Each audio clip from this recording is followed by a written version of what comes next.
Everybody, I wanted to talk about a subject that I find kind of interesting, actually, and I've been thinking about it a lot the last few weeks, and that is the subject of Eric Clapton and the Fender Telecaster.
You know, Clapton's associated with so many great guitars, particularly obviously the Strat, since the mid-'70s or so. He's sort of like Mr. Stratocaster, you know, one of a handful of people you really associate with the Fender Strat.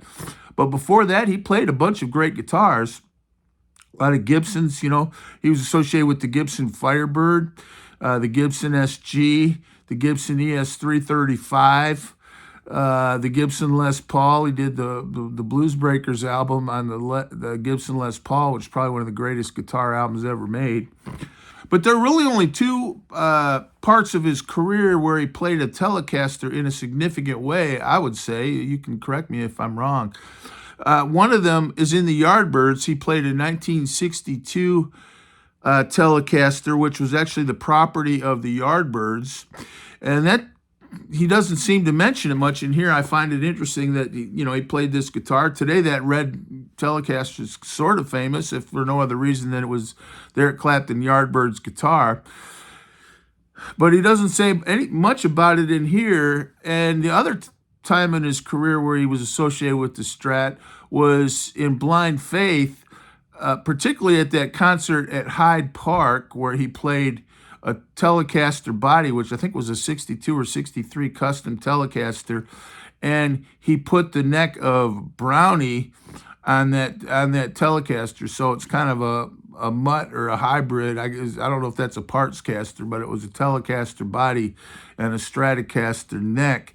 Those are the only two times I can really think of where he's really been sort of associated with the Telecaster. And I don't know if that's accurate. And, I'm sure with a guitar collection like he has, he's got Telecasters around the house. In fact, I actually Googled a Google search, Eric Clapton and the Telecaster, and an auction that happened about 15 years ago came up where he was selling a lot of his guitars. I don't think he was trying to raise money for his rehab center. It wasn't one of the auctions where they were selling like the really famous, iconic guitars, but just like some of the guitars he had in his home. And what I noticed, you had several dozen guitars and only a couple Telecasters. And some of the comments said that, about the Telecasters were there. He said he never really incorporated the Telecaster into his live shows, which was kind of interesting. But the one guitar I thought was worth noting on that auction was a 1952 Blackguard Tele, Butterscotch Blonde Tele, that was given to him by Carl Rattle. And that sold for $100,000. There's a lot of sentimental value there. Plus, it's a '52 Fender Telecaster, so it's a vintage instrument anyway. And it said it meant a lot there at Clapton. But what I find interesting is he doesn't really seem very associated with the Telecaster. Both those, him playing the Yardbirds Telecaster and then him playing the Telecaster with Blind Faith, those were kind of blips on the radar screen. And I also notice in this book, he doesn't say much about the Telecaster. Now, I'm going to embarrass myself and put on my wife's reading glasses. They were $1 at the Walmart, $1. And I liked them better than my $400 prescription lenses. But in here, he talks a little bit about that Red Yardbirds Telecaster, and he doesn't even mention it by name. So in this book, I wish he'd actually talk more about his guitars. This book, to me, could have been twice as long, and I would have enjoyed it. But anyway, but he does, at several points, talk about the guitars he's played and how much he loved ones. But I noticed he doesn't say anything about that Red Telecaster. The only thing he says is that the guitar, he put light gauge strings on it so he could bend strings. Apparently, that was quite the rage in England in 1964 or 63, bending strings. That was sort of a new frontier of music. Tells you how much things have changed. But he put light gauge strings on it, and all he says here is, on my guitar, I use light gauge guitar strings. So he doesn't even say what kind of guitar it was. He doesn't say I had this Red Telecaster, it was this kind of guitar. I liked it. I didn't like it. All he says is I use light gauge guitar strings with the very thin first string, which made it easier to bend the notes. And it was not uncommon during the most frenetic bits of playing for me to break at least one string. During the pause while I was changing my string, the frenzied audience would often break into a slow hand clap, inspiring Giorgio, he was, I think, the manager of the Yardbirds, to dream up the nickname of Slow Hand Clapton.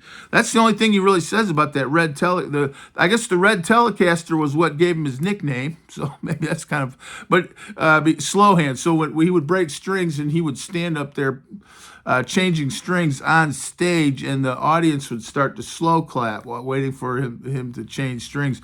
By the way, how great does that live music scene sound? Just all these enthusiastic, and in a bar or so, that was in a bar or a pub or some kind of small theater at the largest. People would clap. That's got to be great. Great time to see Clapton. But it's interesting, he doesn't even mention that guitar. Maybe that Red Telecaster wasn't that good. As a matter of fact, in this book, this is another book, Tony Bacon, The History of the Telecaster Guitar. It's a history of the Telecaster. It's a pretty good book. I should review it sometime. But in here, they talk a little bit about that red guitar.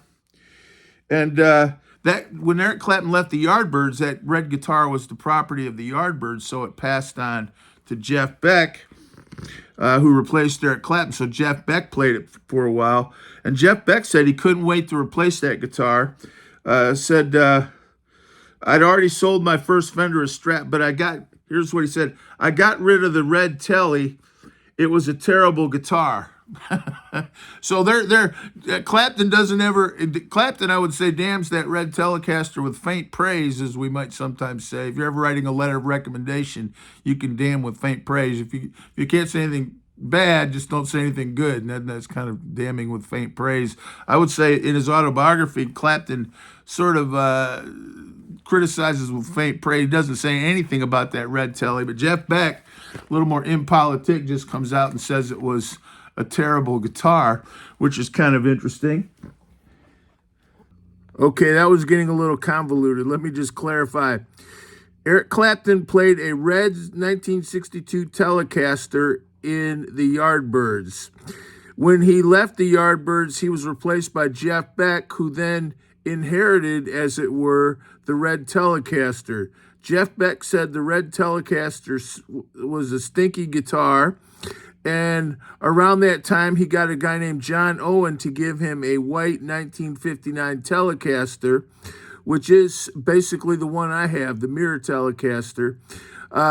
Later, Jeff Beck, in appreciation to Jimmy Page for having recommended him to the Yardbirds, gave that white Telecaster to Jimmy Page, who used it in the later part of the Yardbirds and on Led Zeppelin 1. It's quite a little chain of custody there, but it's just the magnitude of that is just hitting me. The Mirror Telecaster, and I have one of the remakes of the Mirror Telecaster, was the Yardbirds guitar that replaced the Red guitar that apparently no one seemed to think was that great a guitar. So how cool is that, huh? History. So it goes from the Yardbirds to Jeff Beck to Jimmy Page and Led Zeppelin 1, and it all started with that Red Telecaster that nobody liked.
Now, he says some things about that Hyde Park concert where he played the Tele, and that was a Telecaster body with the Strat neck. And again, what I find interesting is he doesn't mention the guitar. So he had the neck of Brownie on that guitar. So the neck of the Brownie guitar, which would end up being on Layla and Let It Rain and all those great songs, was at this Hyde Park concert.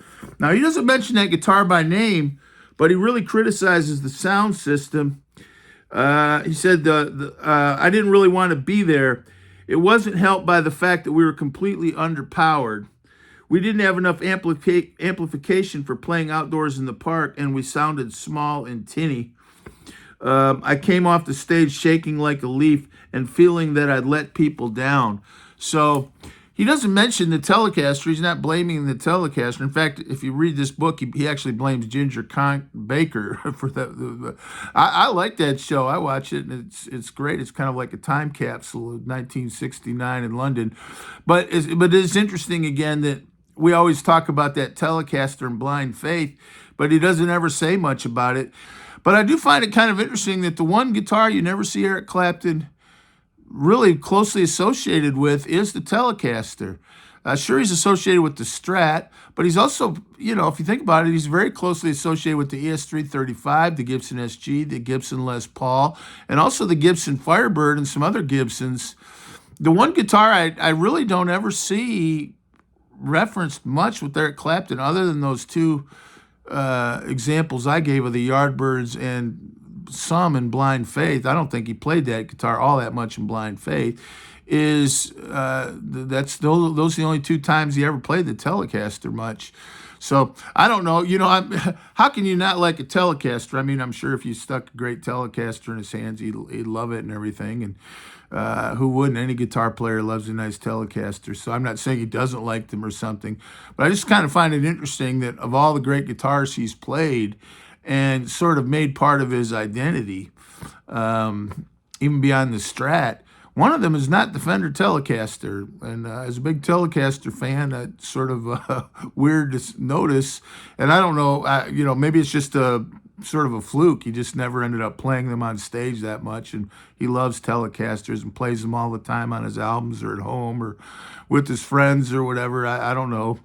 But it's just sort of a simple fact that he really isn't that associated with the Telecaster, either sort of in popular culture or on a lot of his iconic periods,